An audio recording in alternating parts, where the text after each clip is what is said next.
Welcome to program views makers. मैं हूं आपके साथ शाइस्ता यूसुफ। नाजरीन, वजीर आजम इमरान खान ने महंगाई करने वालों के खिलाफ सख्त कार्रवाई का ऐलान कर दिया है। वज़रा की वजाहतों और तसल्लियों से काम नहीं बन सका था, जिस पर वजीर आजम खुद मैदान में आ गए।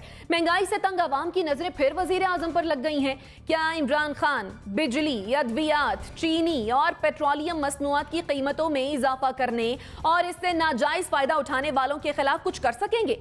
ऐसे वक्त में जब वजीर आजम की मुआशी पॉलिसियों पर भरोसा न करने वालों की तादाद में मुसलसल इजाफा हो रहा है, क्या हुकूमत के पास कीमतों को कंट्रोल करने का कोई तरीकाकार मौजूद है?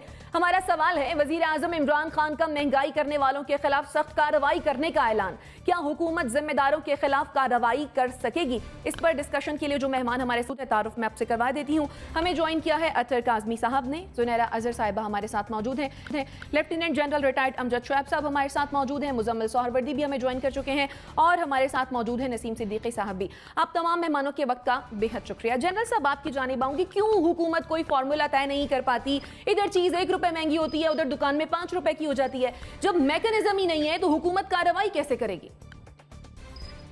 बिस्मिल्लाहिर्रहमानिर्रहीम। देखिए, बहुत सारे मौकों पे पहले भी बात चीजों का नोटिस लिया प्राइम मिनिस्टर ने, लेकिन कोई खातिर खा नतीजा नहीं निकला। और अभी जो सूरत हाल है वो तो वैसे भी लगता यूं है कि इनके हाथ में नहीं है। बहुत सारे अवामिल बाहर के भी हैं और लोकल जो इश्यूज हैं वो मेरा ख्याल है अगर सूबाई हुकूमतें भी उसमें काम करती तो वो हल हो सकते थे। जैसे मैं आगे भी बात करता रहूं कि सप्लाई चेन में रेगुलरिटी, उसमें इजाफा, एक्सेसिव प्रॉफिटेरिंग, जो लोग ज्यादा मुनाफाखोरी करते हैं उनके ऊपर नजर रखना, या ये कि कोई कीमतें मुकर्रर करके तो फिर उनको इम्प्लीमेंटेशन उसकी इंश्योर करना, ये चीजें लोकल लेवल पे जो कि सूबाई हुकूमतें भी कर सकती थी, लेकिन लगता है कि वो भी नहीं कर रही।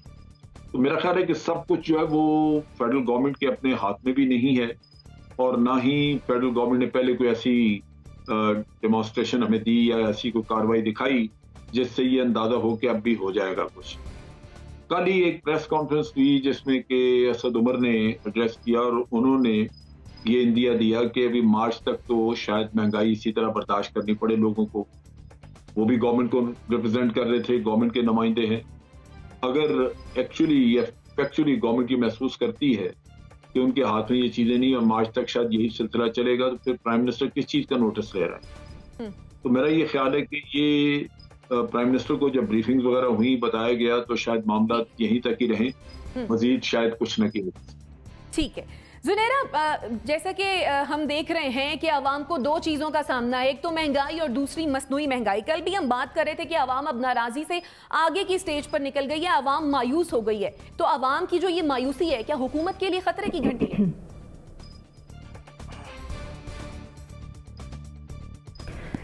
कोई ऐसा डायरेक्ट मैकेनिज़्म पाकिस्तान में है नहीं जिसके ज़रिए से हम ये समझ सकें कि सब आवाम कैसे रिप्रेजेंट कर रहे हैं और अपने सेंटिमेंट्स को किस जगह पे उनका हम मेजर कर सकते हैं, प्लेस कर सकते हैं। वाहिद ज़रिया है मीडिया।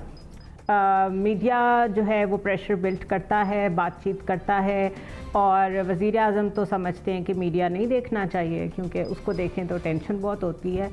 लेकिन समहाउ शायद पिछले 72 आवर्स में उनको टीवी देखना पड़ गया क्योंकि बहुत ज़्यादा प्रेशर माउंट हो रहे थे डिफरेंट तरह के। अब उसमें शायद उनको ये ख्याल आ गया कि अगर किसी चीज़ को कंट्रोल करने की बहुत सख्त ज़रूरत है तो वो महंगाई है, बाकी मामलात फिर भी हश हश हो सकते हैं, बट ये जो लोगों का मामला है ये कंट्रोल में नहीं होगा। अब उन्होंने नोटिस तो ले लिया है, लेकिन पहले भी जिन मामलात का उन्होंने नोटिस लिया है उनमें क्या तब्दीली आई है, नंबर 1। नंबर 2, अगर वो मुस्तकिल उनके वज़रा भी यही एक्सप्लेनेशन दे रहे हैं कि इंटरनेशनल मार्केट्स में यही कुछ हो रहा है और 2022 की कल भी मैंने बात की थी, उससे पहले रिकवरी के कोई चांसेस नहीं है। असद उमर ने भी कल प्लानिंग कमीशन के मिनिस्टर हैं, उन्होंने भी ये कह दिया है, तो फिर क्या करेंगे? शायद जो प्राइस कंट्रोल कमेटीज़ हैं उन पर कुछ सख्ती करें, लेकिन जो 3 साल से आदी हुए हैं इस तरीके से चीज़ों को लेके चलने के लिए, फार्मास्यूटिकल में 300% इजाफा, एक घी के पैकेट में 175 रुपए का एकदम से इजाफा, 40 रुपए दूध के पैकेट्स पे बढ़ गए एकदम जब से पता चला कि जी जो हिफ्ज़ान सेहत है उसके तहत आपको पैकेज इस्तेमाल करना चाहिए। जिस चीज़ को लें आप उसमें महंगाई पीक पे गई हुई है 100%।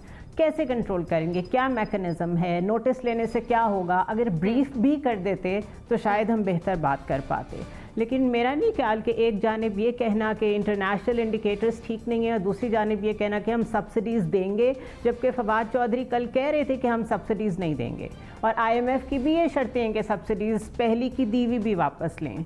तो मुझे तो ये काफ़ी एम्बिगुअस सा बयान लग रहा है। आई डोंट नो कि क्या इसका फ़ायदा होगा।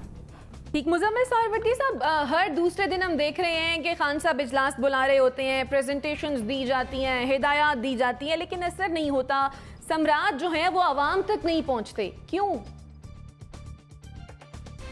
क्योंकि कोई रोड मैप ही नहीं है, मईशत की कोई समझ ही नहीं है। 4 वजीर ख़जाना बदल कर अभी तक हम यही फैसला नहीं कर सके कि ट्रेड डेफिसिट हमारे हक में है या हमारे ख़िलाफ़ है, रुपए की कदर बढ़ने का हमें फ़ायदा है या नुकसान है, डॉलर को हमने कंट्रोल करना है या नहीं करना है। हम यही नहीं साहब, हम हेल्थ कार्ड दे रहे हैं और दवाइयाँ 300% महंगी कर रहे हैं, खुद ही नफ़ी करी जा रहे हैं।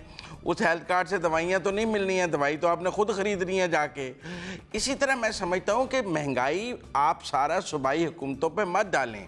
देखें, बिजली, गैस, पेट्रोल, दवाइयों की कीमतें, जो इंटरनेशनल फर्म्स यहाँ पे काम कर रही हैं, जो मल्टीनेशनल हैं, उनकी प्राइसेस, ये सब पूरे मुल्क में यकसा होती हैं। जैसे अभी जुनैरा ने कहा डब्बे के दूध की कीमत पूरे मुल्क में बढ़ी है। अब आप उसमें पंजाब को ले लें या KP को ले लें, एक rate of the government missing है, एक पॉलिसी, एक फाइनेंशियल विजन मिसिंग है। आप देखें ना, चीनी पर कितनी दफ़ा नोटिस, कितने कमीशन, कितना कुछ हो चुका है, कुछ हुआ है। आटे पे कितने कमीशन हो चुके हैं। हमने अदवियात की कीमतों पे वजीर फारग कर दिया, क्या अदवियात की कीमतें कम हुई?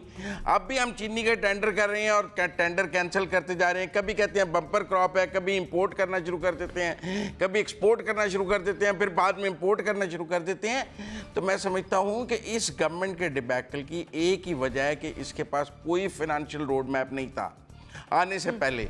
इसको काक समझ नहीं थी कि पाकिस्तान की मईशत कैसे चलानी है। सिर्फ तकरीरें थीं कि 1 रुपया डॉलर बढ़ जाए तो वज़ीर आज़म चोर है, 1 रुपया बिजली बढ़ जाए तो वज़ीर आज़म चोर है, 1 रुपया गैस बढ़ जाए तो वज़ीर आज़म। उन्हें कुछ नहीं पता था चीज़ें कैसे बढ़ती हैं, कैसे कम होती हैं। ये आने के बाद उन्हें पता लगा है और अब वो खून के आंसू रो रहे हैं। ये नोटिस तो हम 3 साल से देख रहे हैं ना, जितनी चीज़ों पर भी नोटिस लिया 1 रुपया उनकी कीमत कम हो सकी।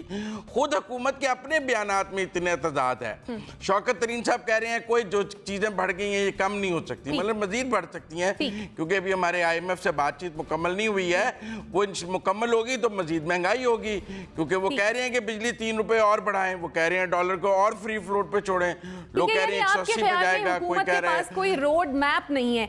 अच्छा अतर, कोई रोड मैप नहीं है, इन्हें कोई समझ ही नहीं है मईशत की, ना रोड मैप है ना समझ है। ठीक है अतर, पल्स कंसल्टेंट की सहमाई सर्वे रिपोर्ट आई है जिसमें वजीर आजम की मौशी पॉलिसियों पर भरोसा ना करने वालों की तादाद में करीबन 19% इजाफा हुआ है, क्या कहेंगे?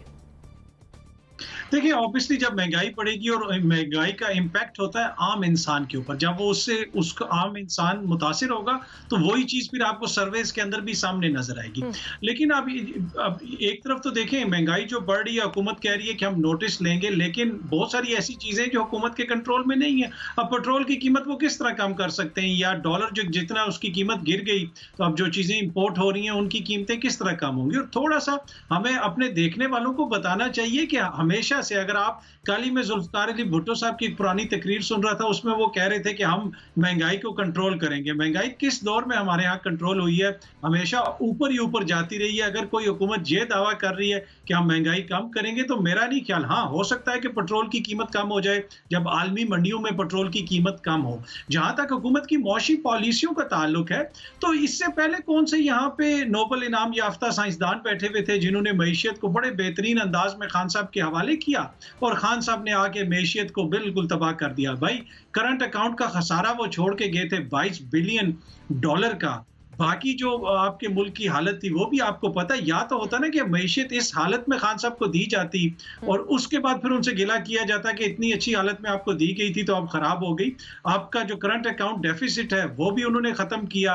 आपकी लार्ज स्केल जो मैन्युफैक्चरिंग है उसमें भी बेहतरी आई। आपकी किसानों को जो पेमेंट्स आती हैं उसमें भी बेहतरी आई। तो बहुत सारी चीजें मैशियत में बेहतरी के इंडिकेटर्स हैं। उसका एक सेगमेंट को फायदा हुआ है, हाँ बहुत बड़ा सेगमेंट है उसको फायदा नहीं हुआ।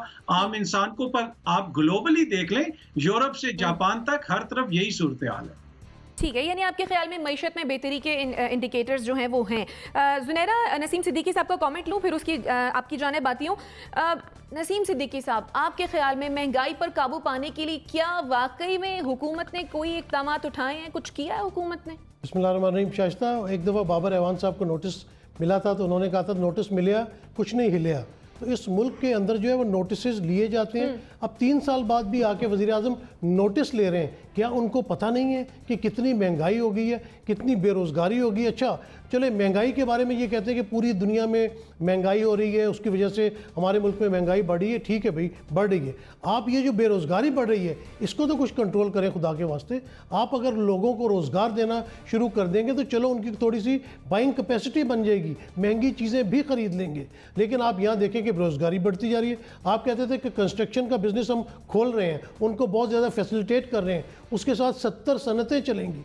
70 सनतें चल रही हैं तो रोज़गार किधर है? लोगों को आप सड़क पे जाके किसी से बात करें, गुमसुम चेहरे आपको सड़कों के ऊपर मिलेंगे। लोग जो है उनको पता ही नहीं है कि उन्होंने क्या करना है। कोई बच्चों की फ़ीसें देने से कासिर है। लोग रोज़मर्रा की जो ज़रूरियात है वो लेने जाते हैं तो वो हक्का बक्का रह जाते हैं कि प्राइसेस जो है आसमान को छू रही हैं। और आपने ये किस तरह कंट्रोल करना है? कोई लाया अमल है आपके पास कि किस तरह कमिश्नर्स, डिप्टी कमिश्नर्स के ज़रिए प्राइस कंट्रोल कमेटियाँ बनाई जाए? आप यूटिलिटी स्टोर्स की बात करते थे, जहाँ से जाके गरीब सौदा खरीदते थे, वहाँ चले जाएं, वहाँ पे भी प्राइसेस आसमान को छू रही हैं। आप संडे बाज़ार चले जाएं, आप कहीं पे भी चले जाएं, बात आ जाती है एंड में गवर्नेंस की। इस पीटीआई से, इमरान खान की हुकूमत से सही गवर्नेंस नहीं हो रही, इनसे नहीं संभाला जा रहा। इन्हें मुआशियात की अभी तक समझ नहीं आई है कि मुल्क के मुआशी हालात उन्होंने किस तरह बदलने। दुनिया में महंगाई हो रही है लेकिन दुनिया में चीज़ें इस तरह लाई जा रही हैं जिससे चीज़ें कंट्रोल हो रही हैं। तो इनको बड़ा सीरियसली सोचना पड़ेगा। ये कुछ अरसे बाद इलेक्शन कैंपेन शुरू हो जाएगी और ये जो 2 नारे लेके आए थे महंगाई के और करप्शन के, ये दूर नहीं करेंगे तो अवाम इनको दोबारा वोट नहीं देंगे। ठीक है, यानी आपका भी मानना यही है कि हुकूमत के पास मैकेनिज्म कोई नहीं है। जुनैरा, क्या कहेंगे? मैं ये कहना चाह रही थी कि ये जो कल्चर है ना पूरी दुनिया की मिसालें देने का, कभी कहीं का मॉडल बहुत अच्छा है, कभी कहीं का मॉडल बहुत अच्छा है, कहीं की मिसाल उठा के यहाँ पे जहाँ ज़रूरत पड़ी फिट कर दी। मेरे ख्याल है ये कल्चर भी इमरान खान ही लेके आए हैं। मैंने कभी नहीं सुना था कि पाकिस्तान का कांस्टेंट कंपैरिजन यूरोप के साथ हो रहा हो, कभी टर्की के साथ हो रहा हो, कभी चाइना के साथ हो रहा हो। क्या ये कंपैरिजन करने वालों को डेली वेजर्स की हालत का पता है, उनकी ज़िंदगियों का पता है? कंस्ट्रक्शन इंडस्ट्री की एग्जांपल ले लें, अगर वो बूम में है तो वो तो ऊपर वालों के लिए है, जो बड़े बड़े प्लाजास बना रहे हैं, जो हाउसिंग सोसाइटीज़ बना रहे हैं, उससे कितनी को एम्प्लॉयमेंट जनरेट हो रही है। उल्टा आपकी मिडिल क्लास तो क्रंच होके रह गई है। 200-200, 400 लोगों को जॉब से निकाल दिया जाता है, कोई पूछने वाला नहीं होता। चैनल्स, अगर आप मीडिया की बात करें, चैनल सुबह उठे ईमेल आई हुई लोगों को, चैनल बंद हो गया जी, घर जाएं आप लोग। क्या कहीं आपको किसी इंसान का कोई ख्याल है? क्योंकि ये सारी चीज़ें कि यहाँ चोरी होती है, यहाँ करप्शन, यहाँ होर्डिंग, कार्टलिंग, ये सब बताने वाले इमरान खान ही थे। तो अब या तो मान लें कि उनसे कंट्रोल नहीं हो रहा, लेकिन जस्टिफाई करना नहीं बनता किसी का भी। मुजम्मिल साहब, अतर साहब, मैं थोड़ा सा इस पे शाइस्ता में कुछ कहना चाहूंगा अगर आपकी इजाजत। अतर, मैं मुजम्मिल साहब का कमेंट ले लूं, फिर आपकी मेरे बाद ही कह लीजिएगा इकट्ठा ही, मेरे बाद इकट्ठा ही कह लीजिएगा, सारे दोनों का ही जवाब दे दीजिएगा। चलिए ठीक है, मुजम्मिल साहब आप फिर अतर साहब की एक बात का जवाब दे दें। अतर साहब कहते हैं कि मईशत में बेहतरी के इंडिकेटर्स जो हैं वो हैं, कहाँ हैं? आपको नजर आए हैं मुजम्मिल साहब? नहीं, मुझे तो नहीं नज़र आए, और अगर अतर कादमी साहब को नज़र आए हैं तो उनके पास कोई ख़ास ऐनक होगी, क्योंकि 22 करोड़ आवाम को भी नज़र नहीं आ रहे हैं। और दूसरी बात यह है कि जिस कप्तान को यही नहीं पता कि उसका वज़ीर ख़जाना कौन होगा, उसने क्या मईशत चलानी है। जिस कप्तान को वो एक दिन एक को वज़ीर ख़जाना बनाता है, फिर अगले दिन डिमोट करके मुशीर बना देता है, 4 वो बदल चुके हैं। फिर ये कहते हैं हमने करंट अकाउंट डेफिसिट 0 कर दिया। भाई आप $10 बिलियन पे क्यों है? इन्हें 3 साल में ये समझ नहीं आई कि हमने उसको 0 पे रखना है। 0 पे रखते हैं तो मईशत बैठ जाती है, बढ़ाते हैं तो करंट अकाउंट डेफिसिट बैठ जाता है। कुछ पता नहीं है। जिस चीज़ का क्रेडिट लेते हैं 2 महीने बाद उसकी नफ़ी करना शुरू हो जाते हैं, क्योंकि उससे फिर बंद गली में फंस जाते हैं। इसी तरह हमने देखा है जो बजट में इन्होंने कहा कि अब हम IMF की कोई बात नहीं मानेंगे, जाने से पहले सारी बातें फिर मान के गए और वो फिर नहीं मान रहे हैं। अगर आप कुछ बातें इमरान खान साहब की इकॉनमी के हवाले से हुकूमत में आने से पहले, चले हम मान लेते हैं कि हुकूमत में आने से पहले सब बाग दिखाते हैं, लोगों को बेवकूफ़ बनाते हैं, लेकिन कुछ बातें हैं उनकी हुकूमत में आने के बाद, मसलन उन्होंने कहा कि अब मैं बिजली की मजीद कीमत नहीं बढ़ाऊंगा, हमने IMF को कह दिया है कि ये अब हम हाईएस्ट पे पहुंच गए हैं, इसके बाद हम नहीं बढ़ाएंगे। उसके बाद क्यों बढ़ाई है? कोई प्राइम मिनिस्टर के वर्ड्स की कोई कीमत होनी चाहिए।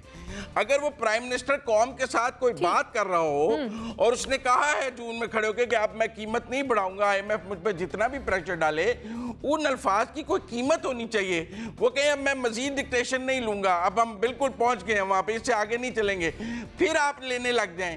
तो मैं ये समझता हूं कि ये नोटिस लोगों को फॉर द टाइम बीइंग, आपने जो गैलरी से तालियां बजवानी है उसकी ये जो आदत है ना कि एक दफा खड़े होकर पॉपुलर बात कर दें, महीने बाद मुकर जाएंगे कि लोगों को क्या याद होगा।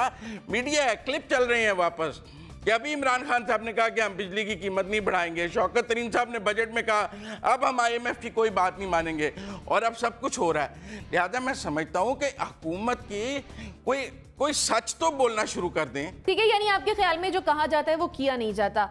अतर क्या कहेंगे?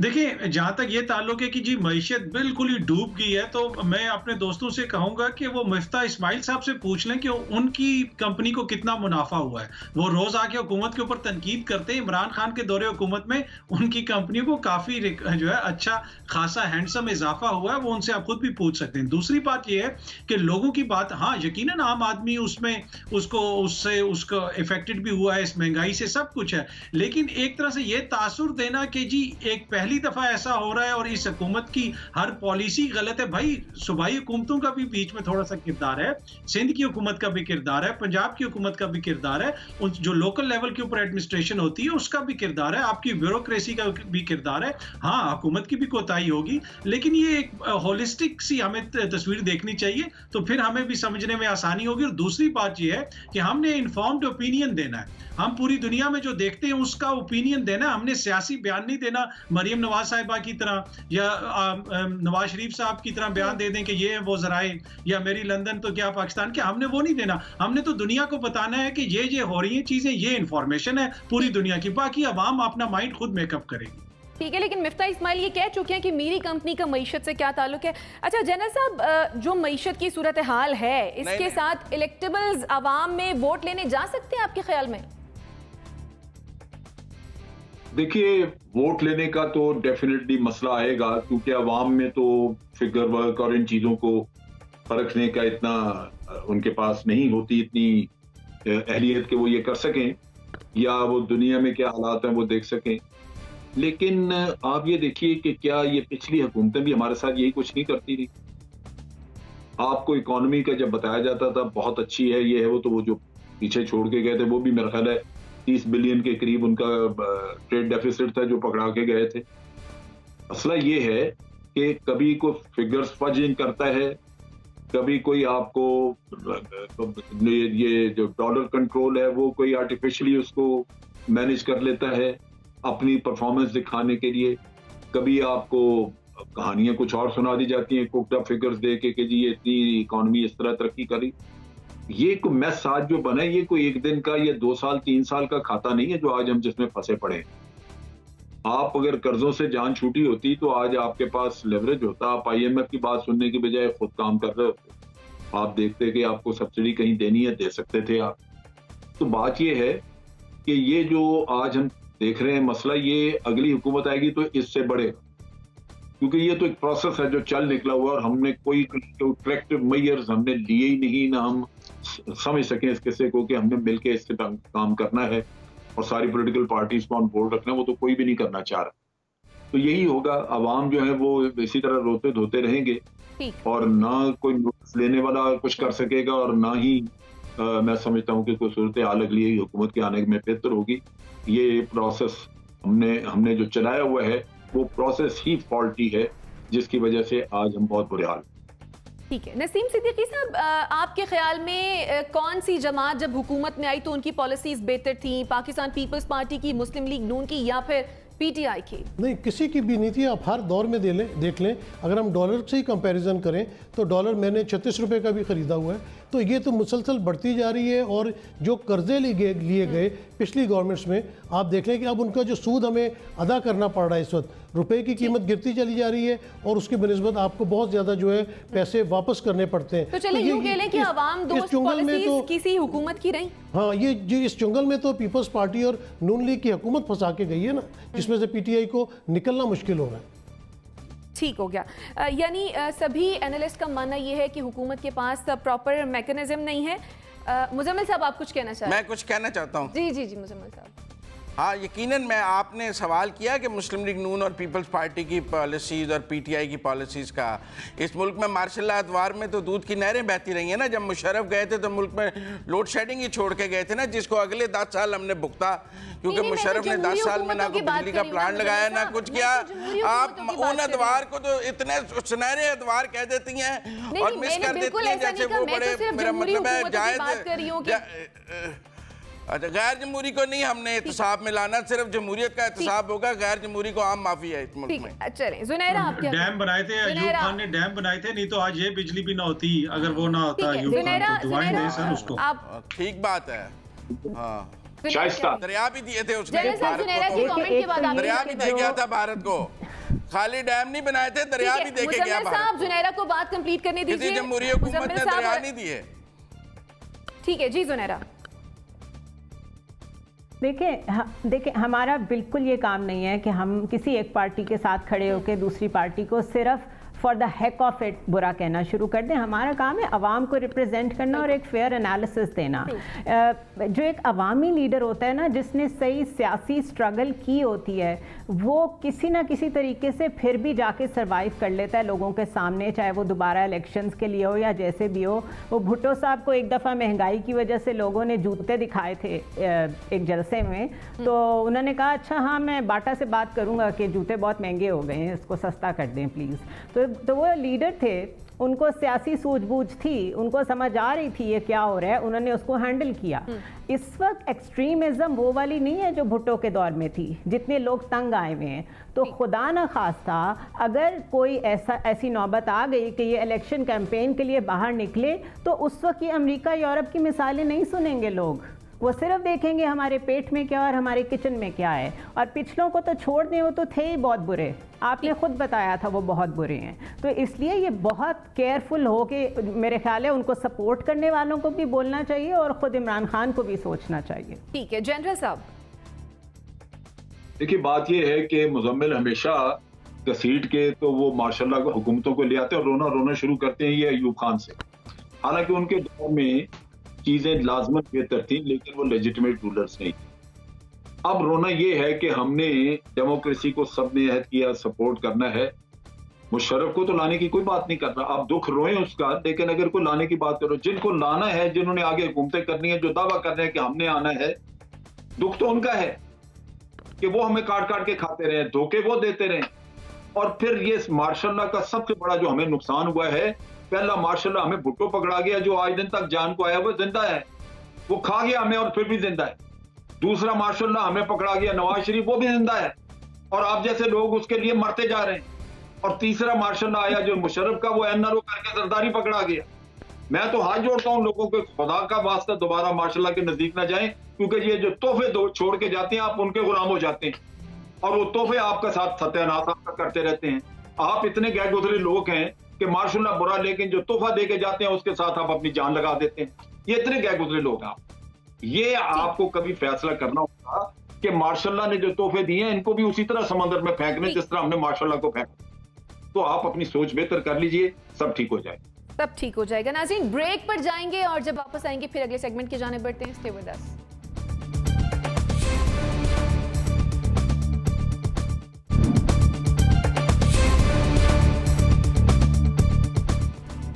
Welcome back after the break. Opposition जमातों ने हुकूमत के खिलाफ एहतजाज के लिए कमर कस ली है। पाकिस्तान डेमोक्रेटिक मूवमेंट के सरबरा मौलाना फजलुर रहमान ने 20 अक्टूबर से एहतजाज का ऐलान कर दिया है। हुकूमत के खिलाफ मुजाहरे होंगे, तकरीरें होंगी और रैलियां निकाली जाएंगी। मौलाना फजलुर रहमान का कहना था कि यह भी हो सकता है कि हालात इस कदर गर्म हो जाएं कि हम जो मकसद हासिल करना चाहते हैं वो कारवान के बगैर ही हासिल हो जाए। अब जब आवाम की नजरें ऑपोजिशन जमातों पर लगी हैं कि वो उनकी आवाज बनेंगी, तो क्या ये जमातें एहतजाज करेंगी या सिर्फ हालात की गर्मी का ही इंतजार करती रहेंगी? सवाल है कि हो सकता है हालात ऐसे हो जाएं कि कारवान के बगैर हमारा मकसद हासिल हो जाए। ये कहते हैं मौलाना साहब। क्या मुल्क में ऐसी सूरत हाल पैदा होने का है? जुनैरा, आपके ख्याल में क्या ऑपोजिशन जमातें आवाम को सड़कों पर लाना चाहती हैं या बस हाजिरी लगाना चाह रही हैं?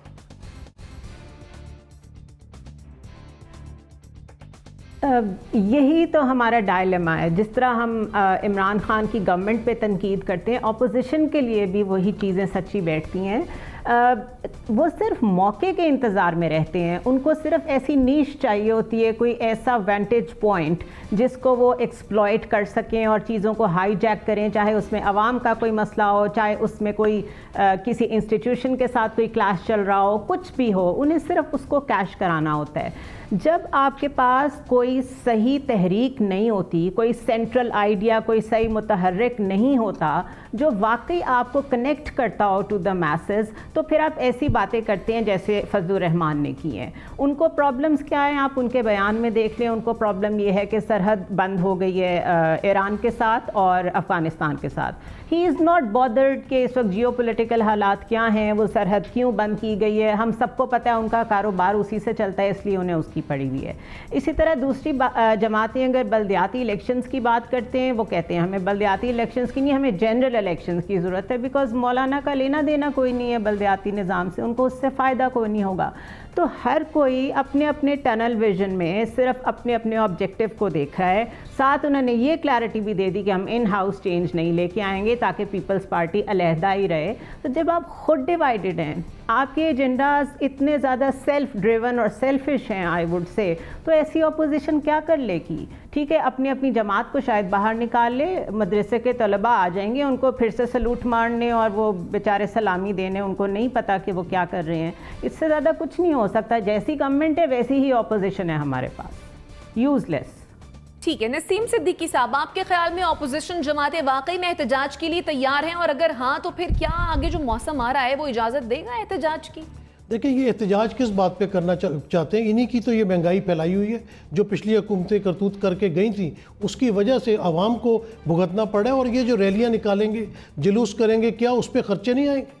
बड़ी बड़ी गाड़ियों में फिरेंगे, उसमें पेट्रोल नहीं डलेगा, बिरयानियाँ नहीं बांटी जाएंगी, दूसरे लवाजमात नहीं लाए जाएंगे। तो जब एक महंगाई का दौर है, असेंबली में जो इनको असल में आके बात करनी चाहिए या असेंबली में आके कोई तजावीज़ पेश करनी चाहिए, क्योंकि असेंबली में इन लोगों को आवाम ने अपने मसाइल के हल के लिए भेजा है। ये वहाँ पे तो आके शोर गोगा करते हैं, अपना टीए लेते हैं और निकल जाते हैं, और फिर आवाम को ये सड़कों पे निकालना चाह रहे हैं अपने मकासद के लिए। ना तो उससे महंगाई कम होगी, ना ये हुकूमत में आके आवाम को कुछ देंगे, क्योंकि पहले भी तो हुकूमत आवाम जो है इनको वोट दे के हुकूमत में पहुँचाती रही। ये तो उसी तरह है कि जब कोई बीमार होता है और गिद्ध जो है वो मंडलाने लगते हैं और उसके मरने का इंतज़ार करते हैं कि अगर ये मरेगा तो इसका गोश्त हम खाएंगे। तो वही इनका हुकूमत के बारे में जो है वो इनका तज्जिया है कि अभी हुकूमत शायद इनकी इदारों के साथ जो है वो कोई लड़ाई हो रही है या कोई ऐसे हालात पैदा हो गए हैं तो शायद उससे हमें फ़ायदा पहुंच जाए। इन्हें मुल्क से कुछ लेना देना नहीं। जुरैना ने जिस तरह कहा कि इनको दूसरे मुल्क की, अफगानिस्तान की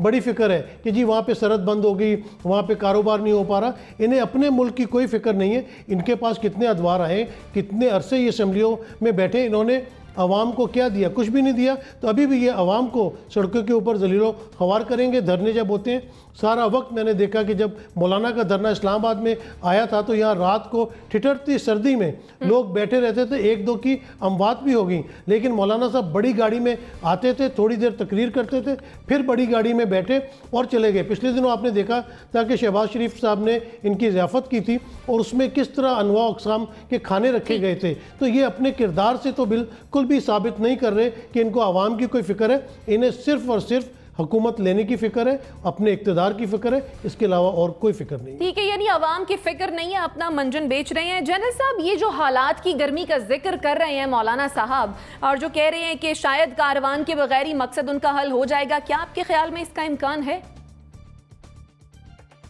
मेरा ख्याल है मौलाना को क्लाइमेट चेंज का कोई ख्याल आया है, उसकी वजह से ये बात उन्होंने की, वरना तो मौलाना हर हरबा इस्तेमाल कर चुके हैं। पहले दिन से उनकी ख्वाहिश थी तहस नहस की, तो वो तो कामयाब नहीं हुई। वो पता नहीं, मैं तो हैरान होता हूं कि मौलाना किस दिल से आते हैं। इतनी नाकामियां देखने के बाद तो मौलाना को जाके कहीं किसी कंबल के नीचे सर दे के तो बैठ जाना चाहिए, लेकिन मौलाना फिर निकल आता है कहीं से। अब हालात ये हैं कि वो पहले ही अपने 3 साल से ज्यादा वक्त गुजार चुके हैं, और थोड़ा वक्त 1.5 पौने 2 साल का किस्सा रह गया है, वो भी धक्के से निकाल जाएंगे। और मौलाना फिर इसी तरह अगली दफा फिर आके तो यही कुछ कहानियां सुनाएंगे। मेरा ख्याल है कि दुनिया समझती है ये सारा कुछ, अवाम का दुख सिर्फ नाम लेना है। असल चीज ये है, दुख हम आपके बात आपके दुख करेंगी, इक़्तिदार आप हमें दे दें, और ये रोना है सारा, और सबका यही गले पड़े हुए हैं केसेस। वो अगर आज इक़्तिदार मिल जाए वो भी सारे 8 दिन में खत्म हो जाएंगे। तो ये अपने दुखों का मदावा कर रहे हैं, किसी और का नहीं। तो मेरा नहीं ख्याल कि मौलाना को इस दफा भी कुछ मिलेगा। इतना लंबा धरना शरना करके चले गए तो उसमें क्या मेरा था। तो अभी मेरा ख्याल है कि बस वो हर दफा छोटी मोटी कहीं से उनको उम्मीद बनती है तो फिर चल निकलते हैं, और इस आसरे पे उनके काफी पहले 3 साल गुजर गए हैं, बाकी भी 2 गुजर जाएंगे इंशाल्लाह। कुछ होने वाला कुछ नहीं। ठीक है अतर, रैलियों की बात हो रही है, एहतजाज की बात हो रही है। मरियम नवाज ने भी आज बड़ा ही सख्त बयान दिया। बयानबाजी हम देख रहे हैं कि होती है दोनों जानिब से, हुकूमत की जानिब से भी और अपोजिशन की जानिब से। पेश आवाम रही है, होता कुछ भी नहीं है, क्यों? देखिए, मौलाना का तो इमरान खान के साथ कोई मसला ही नहीं था। मौलाना का तो मसला इमरान खान को लाने वालों के साथ था। तो अब एकदम से मौलाना का मसला भी इमरान खान के साथ हो गया। जो ही हमने देखा कि DGISI वाला मामला आया, वो लोग जो इमरान खान के ऊपर सुबह शाम इल्जाम लगाते थे, उनको सिलेक्टेड कहते थे, वो फौरन आके जनाब दूसरे कैंप में खड़े हो गए और इस तरह के इल्जामात लगाने शुरू कर दिए कि इमरान खान ने फौज के ऊपर हमला कर दिया, मुल्की इदारों के ऊपर हमला कर दिया। और वो लोग जो सुबह शाम इदारों के ऊपर बहुतान लगाते हैं, जो सुबह शाम उनके ऊपर इल्जामात लगाते हैं, टीवी के ऊपर बैठ के कहते हैं कि जी RTS बैठ गया।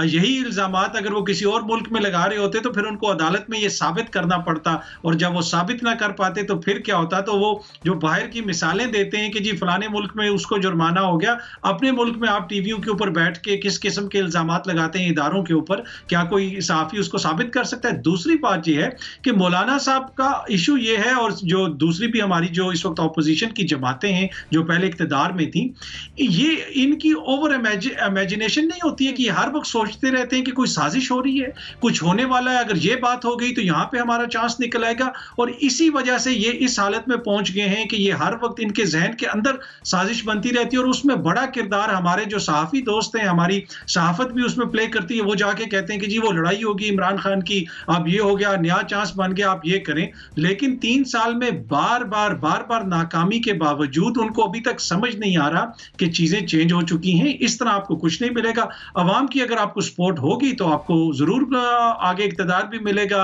आपको कश्मीर कमेटी के चेयरमैनशिप भी क्या पता मिल जाए या कुछ और भी मिल जाए। लेकिन ये अवाम को देंगे क्या?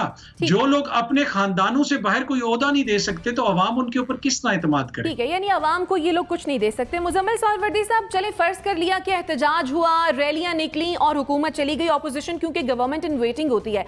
आप ये बताएं, आपको लगता है कि ऑपोजिशन के पास महंगाई से निपटने का कोई हल होगा अगर ऑपोजिशन इक्तदार में आ जाती है, कोई भी, भले पीपल्स पार्टी या मुस्लिम लीग नून या JUI? इनसे तो बेहतर ही हुकूमत चला लेंगे। उनके पास टीम भी इनसे बेहतर है हुकूमत चलाने वाली, और उनकी सोच भी हमने देखा है पिछले अदवार में इनसे बेहतर ही रही है हुकूमत चलाने की। इतना बड़ा डिबैकल ना पीपल्स पार्टी के दौर में हुआ है ना नून लीग के दौर में हुआ है जितना बड़ा डिबैकल इकनॉमिकली और पॉलिटिकली और एडमिनिस्ट्रेटिवली इमरान खान के दौर में हुआ है। और मैं समझता हूँ कि ना हमारा सिविल ब्यूरोक्रेसी का सिस्टम इन्होंने बिल्कुल तबाह कर दिया है। ख़ुद कहते हैं कोई काम नहीं करता, इन्होंने मईशत तबाह कर दी है, ख़ुद कहते हैं हमसे नहीं चलती, इन्होंने एहतसाब तबाह कर दिया है, ख़ुद अब उसके ऊपर NRO मांग रहे हैं कि हमारी काबीना के फैसलों के ऊपर एहतजाज ना हो सके। तो हर चीज़ को, पाकिस्तान को जितना इन 3 सालों में इन्होंने पाकिस्तान के निज़ाम हुकूमत को, निज़ाम मईशत को, निज़ाम एहतसाब को नुकसान पहुँचाया है। एक ड्राई क्लीनिंग की फैक्ट्री लगाई गई जिसमें इस तरफ जो आ जाए वो ड्राई क्लीन हो जाता था और जो उस तरफ रह जाए उसके दाग ख़राब हो जाते थे, इस तरफ वालों के दाग अच्छे हो जाते थे। तो मैं समझता हूँ इन 3 सालों में जो पाकिस्तान को नुकसान पहुँचा है वो पहले कभी नहीं पहुँचा। और अगर ये किसी भी जमहूरी तरीके से, मैं गैर जमहूरी तरीक़ों की बात नहीं कर रहा, हाँ इस हुकूमत का था ये दावा कि हम सेम पेज पर हैं, ये इस हुकूमत का बयानिया है कि हम सेम पेज पर हैं, यही हमारी ताकत है। और अगर उसके बाद ये चीफ इलेक्शन कमिश्नर के खिलाफ प्रेस कॉन्फ्रेंसें करें या कोई डिफरेंस ऑफ ओपिनियन नज़र आए इदारों के साथ, तो क्या दूसरे सुम्मुन बुकमुन बैठ जाएं?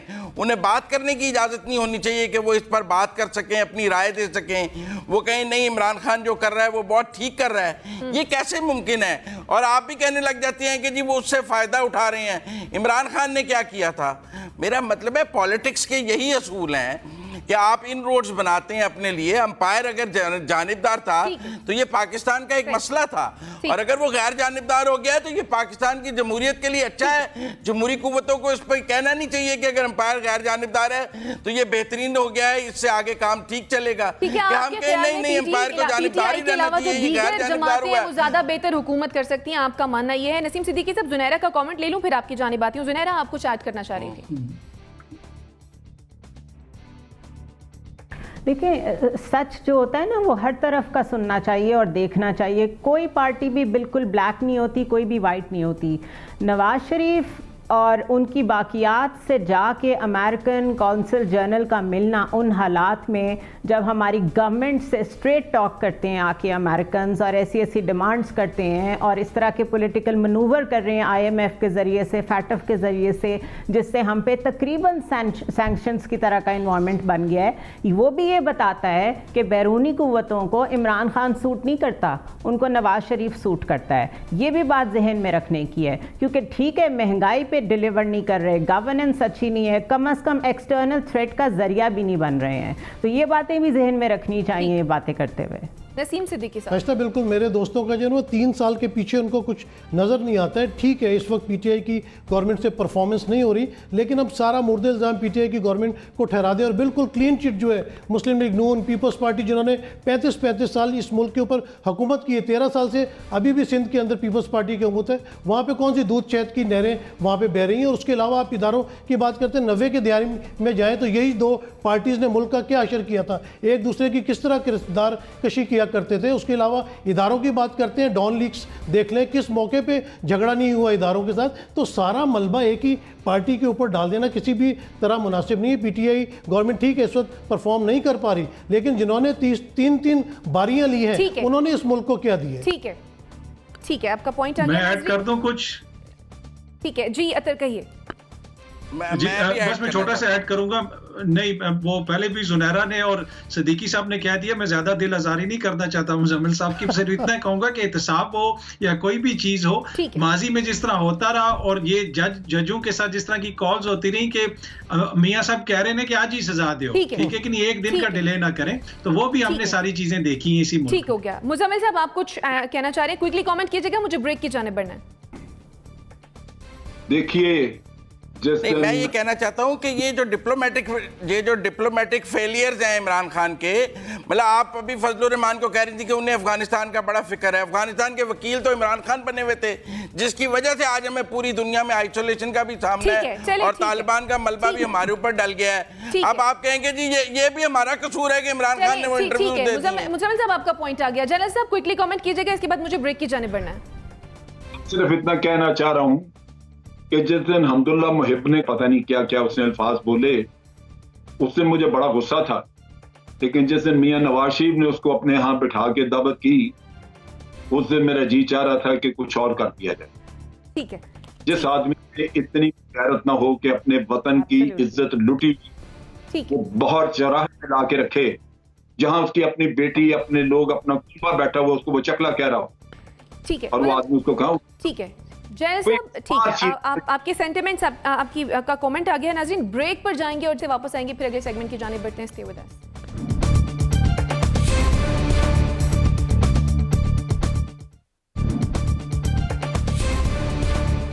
Welcome back after the break. नाजरीन, जाम कमाल के खिलाफ तहरीक अदम एतमाद बलोचिस्तान असम्बली का इजलास 20 अक्टूबर को तलब कर लिया गया है। क्या वजीर आला बलोचिस्तान तब्दील होने जा रहे हैं? जनरल साहब, कुछ नहीं कहा जा सकता। आज रात तिजोरियां खुलेंगी तो फिर हो सकता है सुबह तक सूरत हाल बदल भी जाए। बलोचिस्तान की सियासत बिल्कुल मुख्तलिफ है मुल्क से, बाकी मुल्क से। ठीक है अथर। जी, मैं जनरल साहब से एग्री करता हूं कि अगर मामला पहले हल हो जाते तो कम कीमत में होने थे। अब अगर आगे जाके अगर हल हुए तो उसकी बड़ी भारी कीमत, चाहे सियासी कीमत हो या कोई और कीमत हो, वो अदा करनी पड़ेगी। लेकिन लगता ऐसे है कि थोड़ी से मुश्किलात होंगी जाम कमाल साहब की। ठीक है, नसीम सिद्दीकी साहब। हाँ, शाइस्ता लग रहा था शुरू में कि जैसे जाम कमाल इसके ऊपर काबू पा लेंगे। आपको पता है पिछले दिनों में इस्लामाबाद भी आए थे और लग रहा था कि मामला ठीक हो गए। लेकिन इस वक्त बिल्कुल जिस तरह जनरल साहब ने कहा कि बलूचिस्तान के हालात का कोई पता नहीं चलता कि इस वक्त क्या हो जाए। उनके खिलाफ रिजेंटमेंट बहुत ज़्यादा है इस वक्त और मुझे लगता है कि बिल्कुल उनको टफ टाइम मिलेगा। शायद 50-50 मामला है, वो जा भी सकते हैं, रुक भी सकते हैं। Let's see. जुनैरा। बिल्कुल आई एग्री कि 50-50 चांसेस हैं, बट अगर वो रह भी जाते हैं तो मेरे ख्याल है उनकी जो अथॉरिटी है वो काफ़ी चैलेंज हो चुकी है और अगले 2 साल इसके साथ चलना उनके लिए काफ़ी मुश्किल होगा। तो ख़ुद भी उनको कुछ सोचना चाहिए कि मॉरल अथॉरिटी वो लूज़ कर चुके हैं। मुजम्मिल सोहरवर्दी साहब, हमने तो पिछले 10 साल में यही देखा है कि तब्दीली की हवाएं बलूचिस्तान से चलती हैं और ये नहीं माना जा सकता कि बलूचिस्तान की सियासत का बाकी पाकिस्तान से ताल्लुक़ नहीं है, क्योंकि इशारे तो बलूचिस्तान से ही शुरू होते हैं। अगर जाम कमाल जाते हैं तो फिर बाकी हुकूमतों के लिए, जो मरकज़, पंजाब और दीगर हैं इत्तेहादी हुकूमतें, उनके लिए भी ख़तरात होंगे। लिहाजा जाम कमाल को बचाना इस हुकूमत को अब ख़ुद को बचाने के बराबर है। ठीक है, यानी आपके ख्याल में जाम कमाल को बचाना इस वक्त हुकूमत को खुद को बचाने के मुतरादिफ है। वजीर आला बलूचिस्तान जाम कमाल महफूज है, गैर महफूज, इसका फैसला तो 20 अक्टूबर को ही होगा, यानी आने वाला वक्त ही बताएगा। नाज़रीन, इसी के साथ मुझे और मेरे मेहमानों को दीजिए इजाज़त। आने के बाद